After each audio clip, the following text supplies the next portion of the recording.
South ఇండియాలోనే biggest sorry store మన Varahi silks మన విజయవాడ ఎంజీ రోడ్ లో డిసెంబర్ 4వ తారీఖున ఘన ప్రారంభం.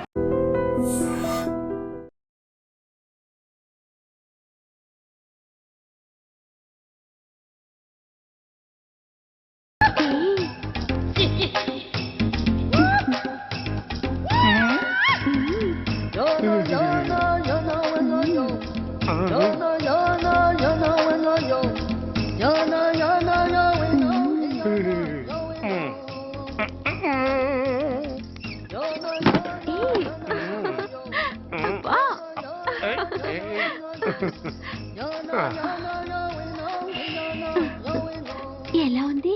అబ్బో సూపర్. తాపేశ్వరం కాజా అదిరింది. మరి నాకు ఇచ్చేస్తే నేను వెళ్ళిపోతా. ఏంటి ఇచ్చేది?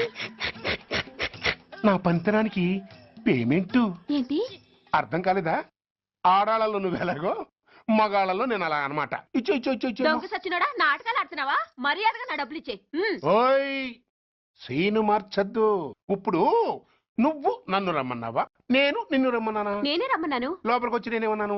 ఎంత అన్నావు? నువ్వేమన్నావు? 100 అన్నాను. కదా అంటే నా పర్సనాలిటీకి నువ్వు కట్టిన రేటు 100 అన్నమాట. అదే నేను అడిగాను. ఇచ్చో ఇచ్చో ఇచ్చేమ్మా. ఏంట్రా ఓవర్ చేస్తున్నావు? మర్యాదగా నా 100 నాకు ఇవ్వు, లేకపోతే నా లంగా బొందికి నేను ఊరేసి చంపేస్తాను. Help help. కష్టాలు పడితే చంపేస్తానంటుంది. ఈ అన్యాయాన్ని ఎదుర్కొన్న నాదుడే లేడా? అరవకు. ఏదో మొగుడికి తెలియకుండా వారానికి ఒకసారి ఇక్కడికి వచ్చి గుట్టుగా బిజినెస్ చేసుకుంటున్నాను. నీకు దండం పెడతాను, నన్ను అలర్పాలు చేయమాక. నువ్వేమి ఇవ్వక్కర్లేదు, వెళ్ళిపో. మంది హైటెక్ బ్రెయిన్. నీ పేరు గంట గంగారత్నం, మీ ఆయన పేరు గంట గురనాథం. ఆడు ఎలక్ట్రిసిటీ బోర్డులో పనిచేస్తున్నాడు. డోర్ నెంబర్ 14/14, లింకు రోడ్డు, ఫిట్టింగులు పేట, విజయవాడ 2. ఇది నీ అడ్రస్. నేను మంచోని గనక కమిట్ అయిన 100తో అడ్జస్ట్ అయిపోతున్నాను. ఆలస్యమైందనుకో అది డబుల్ అయిపోద్ది. ఇచ్చే నోటు చేతిలో పెట్టు. థ్యాంక్స్. దున్నపోతులా ఉన్నావు, ఆడదాని ఉసురు పోసుకుంటున్నావు. ఎయిడ్స్ వచ్చి చస్తావు. Sorry, no chance. హెల్మెట్ లేకుండా నేను యుద్ధానికి వెళ్ళను. ఎత్ర నారీ వర్ధంతి తత్ర జీవనం సుఖాస్మనం. అంటే నాకేం తెలుసు? ఎప్పుడో విన్నాను, ఇప్పుడు అనాలనిపించింది అన్నాను. వస్తాను.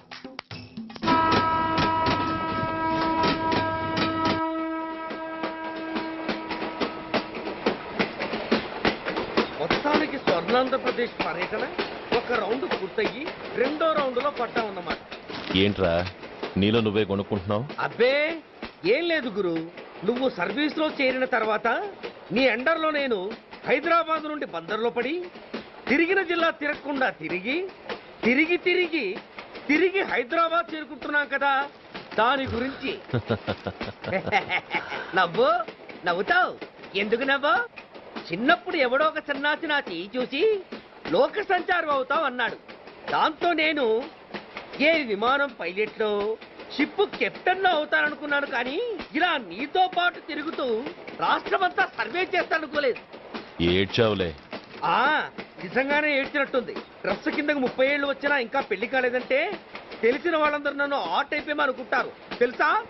అయితే ఓ మంచి అమ్మాయిని చూసి చేసుకోవచ్చుగా. చేసుకోవచ్చు, ఎందుకు చేసుకోకూడదు? కానీ అవకాశం ఏది? ఫస్ట్ బందర్ బస్ స్టాప్ లో అమ్మాయిని చూసి ముచ్చటపడి పేరు అడుగుదామనుకున్నా. అడిగే లోపల ఆదిలాబాద్ ట్రాన్స్ఫర్ చేశారు. అక్కడ ఇంకో సుందరి కనిపించింది. పేరు అడిగా. ఆ అమ్మాయి పెద విప్పే లోపల ప్రకాశం జిల్లా పంపించారు. ఒంగోలులో ఇంకో అమ్మాయి కనిపించింది. పేరు చెప్పింది. ట్రాఫిక్ లో వినబడలా అనే లోపు విజయవాడ తన్నారు. ఇలా నిలకడ లేకుండా నీతో పాటు తిరుగుతూ ఉంటే లవ్ ఎక్కడా, మ్యారేజ్ ఎక్కడా? నా బొంద. అంత ఇబ్బందిగా ఉంటే నాతో పాటు ఎడవడం ఎందుకు? మంచి ఉద్యోగం ఇప్పిస్తాను, హాయిగా పెళ్లి చేసుకుని సెటిల్ అవ్వు అంటావు అంతేగా. జీవితాంతం ఒంటరిగా అయినా గడిపేస్తాను గానీ మీ ఫ్రెండ్షిప్ మాత్రం దూరం చేసుకుని ఏసీపీ గారు. ఇది కొంచెం ఓవర్ అయినట్టుంది. ఓవర్ అయిందా? ఐసీ. అయితే ఆపేస్తాను. ఈ టికెట్ ఎవరు బాబు? బాబు కాదు, పాప. ఈ టికెట్ గలదు. ఏ నా టికెట్ ఏం తక్కువ? రేటు తక్కువ. ఇది సూపర్ ఫాస్ట్ ట్రైన్. నువ్వు ఎక్కాల్సింది మామూలు ట్రైన్. సికింద్రాబాద్ లో దిగి పీటీ కట్టించుకుని మీ ఊరెళ్ళు. ఏ ఈ ట్రైన్ భువనగిరి వెళ్ళదా? వెళ్తుంది కానీ ఆగదు. ఆగదా? ఎందుకు ఆగదు? ముందు కరీంనగర్ లో ఆగింది, తర్వాత సికింద్రాబాద్ లో ఆగుతుంది. మధ్యలో ఉన్న భువనగిరిలో ఎందుకు ఆగదు? ఏంటి లాజిక్కా? మీ ఊరికి ఈ ట్రైన్ ఆగేంత బిల్డప్ లేదు కానీ ఎక్కువ మాట్లాడకుండా సికింద్రాబాద్ లో దిగిపో. ఏంటయ్యా అమాయకురాల్లా కనిపిస్తున్నానని దబాయిస్తున్నావా? టికెట్ ఇచ్చినప్పుడు రైలు ఎందుకు కాపరు? ఈ రైలు మా ఊళ్ళో ఆగాల్సిందే, ఆపి తీరాల్సిందే. ఇదిగో అమ్మాయి, ఆడపిల్లవని ఊరుకుంటుంటే తెగరెచ్చిపోతున్నావు.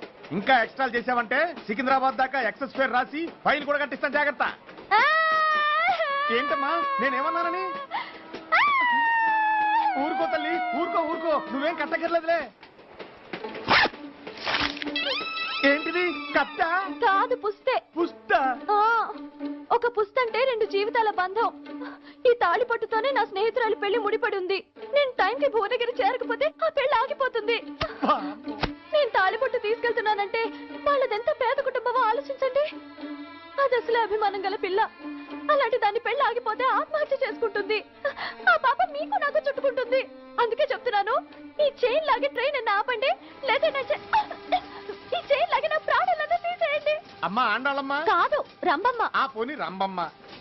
ఆ చైన్ లాగి నా ఉద్యోగం పోగొట్టుకునే దమ్ము నాకు లేదు గాని గార్డుతో మాట్లాడి మీ ఊళ్ళో ట్రైన్ స్లోగా వెళ్ళేలా చేస్తాను. రన్నింగ్ లో దిగలవా? స్టేషన్ వచ్చేసింది, జాగ్రత్తగా దిగమ్మా. దిగ్గానే నీ సామాన్లు కింద పడేస్తాం.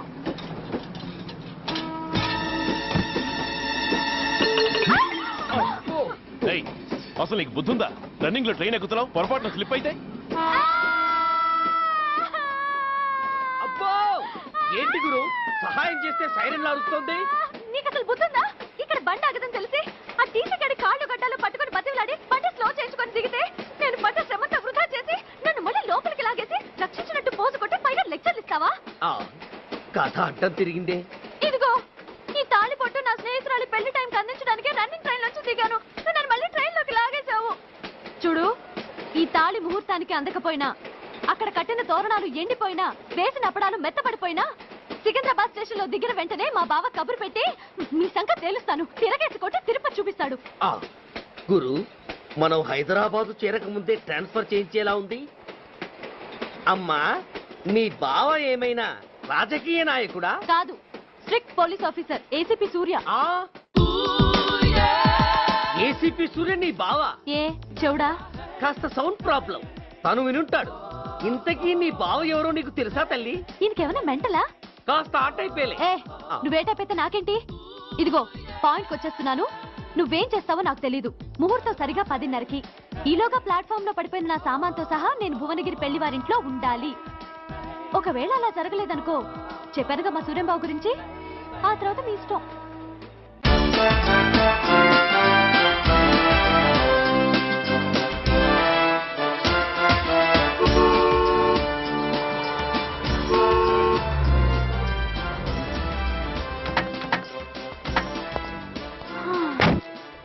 జురాసిక్ పార్క్ లో చిన్న డైనోసార్ లాగా ఏంటా లుక్కు? వెళ్ళి డిక్కీలో సామాన్లు తీసుకురా.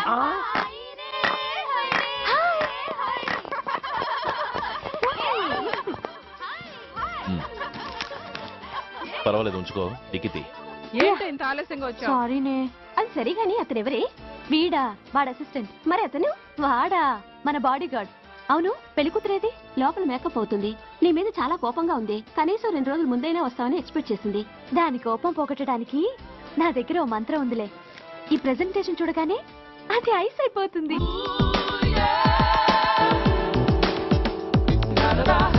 రండి దాని దగ్గరికి వెళ్దాం. Hi uncle. నమస్తే సార్, వెల్కమ్ సార్. మీకు వైజాగ్ కార్డు పంపించారు సార్. పర్సనల్ గా చెబుదామని ఫోన్ కూడా చేశాను. మీకు హైదరాబాద్ ట్రాన్స్ఫర్ అయిందని చెప్పారు. అక్కడ హెడ్ క్వార్టర్స్ కూడా కార్డు పంపించాను. మీకు అందుతుందో లేదో, వస్తారో రారోనని నాకు టెన్షన్ ఫీల్ అయ్యాను సార్. నాకు ఇన్ఫర్మేషన్ అందింది, అందుకే వచ్చాను. చాలా సంతోషం సార్. మీరు రండి సార్. గోమతి, దీపికా కపులావ్, కోనాయా దేక్.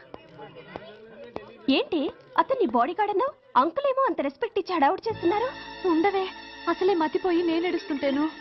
హలో, ఏంటి జురాసిక్ పార్క్ లో పెద్ద డైనోసార్ లా మొహం పెట్టావు? షాక్ అయ్యావా?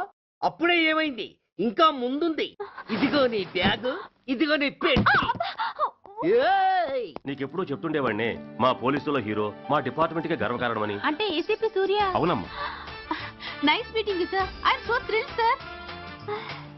నా భార్య సార్. నమస్తే జీ. నమస్తే అమ్మా. మా అల్లుడు sir. Glad to meet you sir. వాళ్ళ father sir, ACP Suryan sir. Hello sir. ఏవేరమ్మా ఇలా రావే? ఏ నిన్నే పిలుస్తుందే. నోరు ముయండి. Hello, calling. గో గో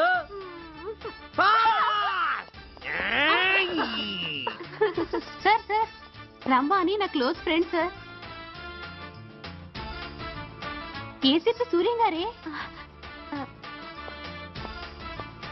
బావకి మరదల్ని కొత్తగా పరిచయం చేస్తున్నారేంటి? మరదలా?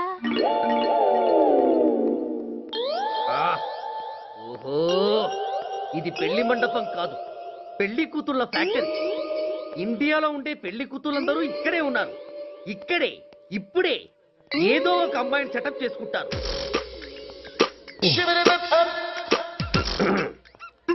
ఆ, లేత క్యాబేజీ లాంటి కాలేజీ పిల్ల నన్ను చూసి నవ్విందంటే ఇక ప్రొసీడ్ అవ్వడమే. Hello, hi. ఎక్స్క్యూజ్ మీ, నన్ను చూసి మీరు నవ్వారంటే డెఫినెట్ గా నేను మీకు నచ్చుండాలి. I correct? ఆహా, ఇంకా ఎందుకు ఆలస్యం? పదండి పార్క్ వెళ్దాం. అమ్మో పార్కుకా? ఎందుకు? ఎందుకేమిటి, మనసు విప్పి మాట్లాడుకోవడానికి. అమ్మో వద్దండి, మాది అసలే సాంప్రదాయమైన కుటుంబం. మీరు నన్ను పార్కుకు తీసుకువెళ్తారు, అక్కడున్న లవ్ జంటల్ని చూసి మనం కూడా అలా మాట్లాడుకుందామని నా భుజం మీద చేస్తారు. ఆ తర్వాత నన్ను ఏ పొదల్లోకి తీసుకెళ్తారు. అమ్మో అక్కడ ఏ తప్పో జరిగిపోతుంది. వద్దండి, మాది అసలే సాంప్రదాయమైన కుటుంబం. అయ్యయ్యో, నేను అలాంటి వాడిని కాదండి. నేను మిమ్మల్ని ఏమీ చేయను. పోనీ పార్క్ వద్దంటే మరిద్దరం కలిసి సినిమాకి వెళ్దాం. సినిమాకా? అమ్మో వద్దండి, మాది అసలే సాంప్రదాయమైన కుటుంబం. ఇద్దరం సినిమాకి వెళ్ళాక న్యూస్ అవగానే లైట్లు ఆపేస్తారు. ఆ తర్వాత మీరు చిన్నగా నా భుజం మీద చెయ్యేస్తారు. ఆ చీకట్లో లిప్ టు లిప్ కిస్ చేస్తారు. ఆ తర్వాత ఏ తప్పో జరిగిపోతుంది. అమ్మో వద్దండి, మాది అసలే సాంప్రదాయమైన కుటుంబం. అయ్యయ్యో, ఆ మాటకొస్తే మా కుటుంబంలో సాంప్రదాయమే తప్ప అసలు కుటుంబమే లేదండి. నేను చాలా జెంటిల్మెన్ని, ఎలిజిబుల్ బ్రహ్మచారిని. నేను మిమ్మల్ని ఏం చెయ్యను. మీ ఒంటి మీద అసలు చెయ్యే వెయ్యను. ప్రామిస్. నువ్వేం చేయనప్పుడు నీతో సినిమాకి పార్కుకి రావడం దేనికి రా? అమ్మో, సాంప్రదాయమైన కుటుంబం అంటే అర్థం ఇదా? కొంపదీసి ఎవరు చూడలేదు కదా? నేను చూశాను కదా. పడక నీ కంట్లోనే పడ్డానా తల్లి? నేనెవరికి చెప్పను గాని ఆ, నాకు ఇన్ఫర్మేషన్ ఇస్తావా? ఏమిటది? పెళ్ళైందా? నాకా? ఛీ, నీ కాదు, ఆయనకి. ఆయనక? ఓ, For more videos, Please subscribe to iDream. Please subscribe to iDream. Please subscribe iDreams. And please subscribe to iDream.